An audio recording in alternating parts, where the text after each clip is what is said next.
Hola, queridísimos amigos.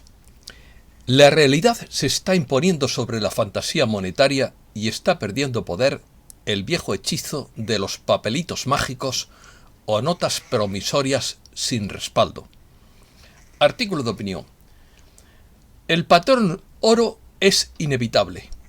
Nadie puede detener lo que viene. Pérdida de confianza en el papel moneda. Aumentan los países que exigen el pago en oro. El Vaticano era el país con más oro del planeta. La Escuela Austríaca de Economía defiende el oro. Predijo la crisis actual con precisión extraordinaria. España ocupa el lugar número 20 en reservas de oro. El metalismo fue la doctrina económica del Imperio Español. El doblón español de oro fue la moneda más importante del mundo. El real de A8 español fue la primera divisa de plata de uso mundial. El real de A8 fue conocido en el mundo anglosajón como dólar español. Un sistema mundial de libre intercambio acabaría con los bancos centrales. El símbolo del dólar tiene su origen en las columnas de Hércules del escudo español. Comenzamos. El patrón oro no solo es posible, sino además absolutamente inevitable, según Philip Barton, fundador de The Gold Standard Institute. De hecho, cada vez más países están exigiendo el pago de sus productos en oro o en bienes tangibles, y no en papel moneda, sin más respaldo que la confianza que se está perdiendo. Muchos economistas piensan que el viejo sistema fiduciario está llamado a desmoronarse porque tiene tendencia a una inflación infinita a medida que se mina la confianza en él cuando la gente se da cuenta de que el papel moneda es un bien derivado que no tiene valor real y en cambio sí lo tienen los bienes activos tangibles. Según Barton, cuando todas las monedas de papel colapsen al mismo tiempo, no solo se derrumba el dinero, sino que seguramente también se derrumba la validez de la autoridad emisora. Y creo que por primera vez en la historia registrada, este colapso pondría en duda la credibilidad de los gobiernos como organizadores de la oferta monetaria. No cree Barton que haya espacio para un banco central bajo un sistema de dinero libre, porque su único papel es manipular las tasas de interés, y las tasas de interés deberían ser un producto del libre mercado determinadas por personas libres, por personas que realmente otorgan y toman préstamos y por nadie más. A su juicio, si el oro se convierte en una medida estable de valor, no podría haber revalorización del oro. ¿Contra qué lo vas a revaluar? ¿Papel? Definición. El patrón oro es un régimen monetario fijo bajo el cual la moneda del gobierno es fija y puede convertirse libremente en oro. También se puede referir a un sistema monetario de libre competencia en el que el oro o los recibos bancarios por oro actúan como principal medio de intercambio, o a un estándar de comercio internacional en el que algunos o todos los países fijan su cambio en función de los valores relativos a la paridad del oro entre monedas individuales. El patrón oro es un sistema monetario que básicamente consiste en establecer el valor de la moneda de un país en relación a la cantidad de oro que éste posea. El emisor de la divisa garantiza que pueda dar al poseedor de sus billetes la cantidad de oro consignada en ellos. Una alternativa es el patrón bimetálico, en el que la moneda está respaldada por una parte de oro y otra de plata. Y también se habla del paladio, en cuyo caso sería trimetálico. A nivel nacional, cada país basaba su cantidad de dinero en circulación directamente con la cantidad de oro que poseía custodiado en sus reservas. El modo de funcionar, por lo tanto, consistía en la libre importación y exportación de oro para equilibrar su balanza de pagos, haciendo del oro la base monetaria por naturaleza. A través del movimiento internacional del oro, este sistema económico busca el establecimiento de unos tipos de cambio fijos entre países. De esta manera podría controlarse más fácilmente el crecimiento de los mismos y estabilizar los precios internacionales. Su cálculo se haría mediante una rudimentaria regla de tres, ayudándose del precio del oro en un momento determinado, es decir, dependiendo de la cantidad de oro por la que cada moneda se intercambie en ese periodo. Patrón plata. Históricamente, el patrón plata y el bimetalismo han sido más comunes que el patrón oro.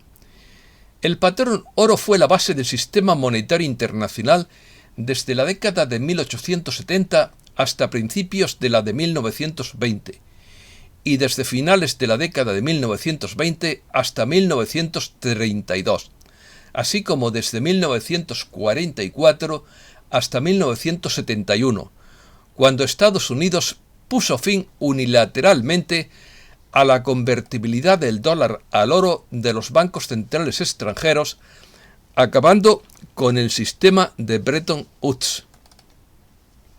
Históricamente, la vigencia del patrón oro empezó durante el siglo XIX como base del sistema financiero internacional. Terminó a raíz de la Primera Guerra Mundial, puesto que los gobiernos beligerantes necesitaron imprimir mucho dinero fiduciario para financiar el esfuerzo bélico sin tener la capacidad de respaldar ese dinero en metal precioso. Durante los acuerdos de Bretton Woods se decidió adoptar el dólar como divisa internacional bajo la condición de que la Reserva Federal sostuviera el patrón oro, pero a partir de 1971 el mismo se quiebra definitivamente, por lo que el dólar se convirtió de facto en una moneda fiat respaldada por una imposición gubernamental y sin valor intrínseco, pero con un valor legal propio. Escuela austríaca. El principal defensor del patrón oro es la Escuela Austríaca de Economía, que parece tener una bola de cristal porque predijo la crisis actual con mucha precisión. Aboga por la supresión de los bancos centrales y del monopolio de los gobiernos como organismos encargados de acuñar la moneda de curso legal y completamente ajena al patrón oro. Esta escuela ha sido muy influyente por su crítica a la Escuela de Chicago de Milton Friedman y a la metodología keynesiana dominante. La escuela austríaca es una escuela de pensamiento económico heterodoxo que está basada en el individualismo metodológico, es decir, en el concepto de que los fenómenos sociales resultan de las motivaciones y acciones de los individuos. La escuela austríaca se ha caracterizado por su fuerte crítica hacia las teorías económicas neoclásicas, marxistas, keynesianas y monetaristas. Si bien existen diferentes puntos de vista sobre política económica que pueden tener los austríacos, la escuela austríaca tiende a autodefinirse como la ciencia económica del libre mercado. Ciclo económico. La teoría austríaca del ciclo económico explica la relación entre el crédito bancario, el crecimiento económico y los errores de inversión masivos que se acumulan en la fase alcista del ciclo, explotando con la burbuja y destruyendo valor. Exactamente lo mismo que está sucediendo ahora mismo. Sostiene que una expansión artificial del crédito, es decir, no respaldada por ahorro voluntario previo y mediante la manipulación a la baja del tipo de interés, tiende a aumentar la inversión y a crear un falso auge económico, dado que los precios relativos han sido distorsionados por la mayor masa de dinero circulante en la economía. Estas inversiones, que no se hubieran emprendido de no ser por la mencionada distorsión, sobreutilizan los bienes de capital acumulados, desviándolos de proyectos no rentables y tarde o temprano producirán sobrevaloraciones en algún o algunos activos. Tales burbujas inevitablemente acaban estallando. Cuando la emisión de nuevos medios fiduciarios cesa, o cuando cesa la emisión, porque me gusta poner los verbos al principio y no al final como en inglés, las tasas de interés artificialmente bajas se acomodan en su verdadero nivel de mercado, generalmente muy superior al establecido por los bancos centrales, dada la escasez de bienes de capital. Esto corta bruscamente el flujo de crédito barato y las inversiones que parecían rentables con precios inflados dejan de serlo ahora. La crisis estalla y se efectúa la natural liquidación de las inversiones erróneas. Algo parecido a lo de ahora. Metalismo. El bullionismo del inglés bullion, que significa lingote de oro, es una doctrina económica que definía la riqueza como la cantidad de metales preciosos de los que se es propietario. Su práctica se basó en la acumulación de metales preciosos, monedas o lingotes, como única riqueza posible. También se conoce como metalismo.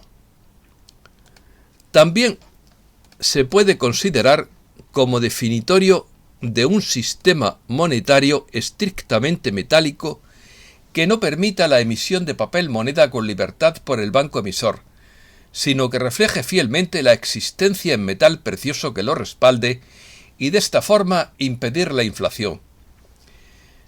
En su primera acepción se identifica con la política económica de la monarquía hispánica, durante el antiguo régimen, especialmente por los Habsburgo, siglos XVI y XVII, mediante la obsesión reglamentista y el control sobre los metales preciosos que se extraían de América. Se pretende su acumulación al identificar riqueza y existencia de oro o plata que llevaban asociado el prestigio y el poder. Se intentaba impedir la salida de oro o plata, lo que contribuía aún más al proceso de inflación denominado revolución de los precios. Buena parte de los economistas españoles de la época, agrupados en la denominación arbitrismo, se pueden considerar bullionistas. Pero en aquella época, el pueblo español pasaba hambre. Moneda universal. El doblón fue una moneda de oro española que equivalía a 2 escudos o 32 reales y pesaba 6,67 gramos. Originalmente fue llamado así porque representaba un valor igual al de 2 excelentes de oro. La moneda introducida en España desde 1497 por los Reyes Católicos, pero posteriormente el nombre de doblón se asignó prácticamente a todas las monedas de oro acuñadas en el Imperio Español que fuesen de valor igual o superior a 2 escudos. Así existieron el doblón de A4, igual a 4 escudos, que pesaba 13 gramos y medio, o el doblón de A8, equivalente a 8 escudos, con un peso de 27 gramos. Los doblones eran acuñados en España, Nueva España, Perú y Nueva Granada. El término doblón se utilizó por primera vez para describir al excelente de oro, posiblemente debido a que valía 2 ducados o bien debido al doble retrato de los reyes católicos Fernando e Isabel. En España, los doblones, o Isabel y Fernando, se dice más frecuentemente, tanto monta, monta tanto. En España, los doblones fueron monedas de curso legal hasta mediados del siglo XIX. En 1859, Isabel II reemplazó al escudo por los reales, como base del doblón. Además, sustituyó al doblón de 6,67 gramos por otro nuevo y más pesado, que equivalía a 100 reales y pesaba 8,37 gramos. Los últimos doblones españoles de México, Perú y Nueva Granada continuaron acuñando doblones luego de independizarse. En la etapa de los Austrias y los Borbones hasta la Revolución del 1878, las unidades representativas eran el maravedí, el real y el escudo según el metal empleado. Las primeras piezas americanas de oro conocidas son del 1627, concretamente doblones de 2 escudos cerca del nuevo Reino de Granada, actualmente Colombia. El real de A8. El real de A8, en inglés Piece of Eight, o Carolus, en latín Carlos, peso de A8, peso fuerte o peso duro, conocido en el mundo anglosajón como dólar español, es una moneda de plata con valor de 8 reales acuñada por la monarquía católica después de la reforma monetaria de 1497 que estableció el real español.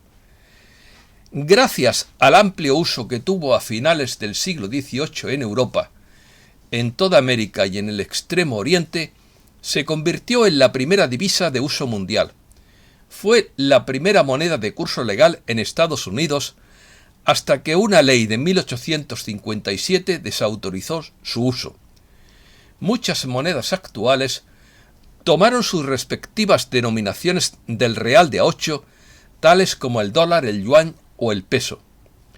En el mundo anglosajón en general, el real de A8 era conocido como Spanish Dollar, Pieces of Eight o Eight Real Coin. Existen diversas teorías de que el símbolo S con una barra vertical del peso y el dólar tienen su origen en las bandas o columnas de Hércules del estrecho de Gibraltar del escudo español que aparece en el reverso del real de A8. Chapuzas. El siglo XIX, que comúnmente se considera como el patrón oro, no fue un verdadero patrón oro, porque tenía un gran contenido fiduciario. Alrededor del 60% del papel no estaba respaldado por oro. Eso no es un estándar de oro, es un estándar de papel. Ese era un sistema mucho mejor que el que tenemos hoy, pero sin embargo no era un estándar de oro puro. El patrón oro era un sistema monetario que garantizaba el papel moneda hasta que dejó de usarse en 1971 tras la declaración de la inconvertibilidad del dólar en oro efectuada por el presidente Nixon el domingo 15 de agosto de 1971, agobiado por el gasto de guerra del Vietnam.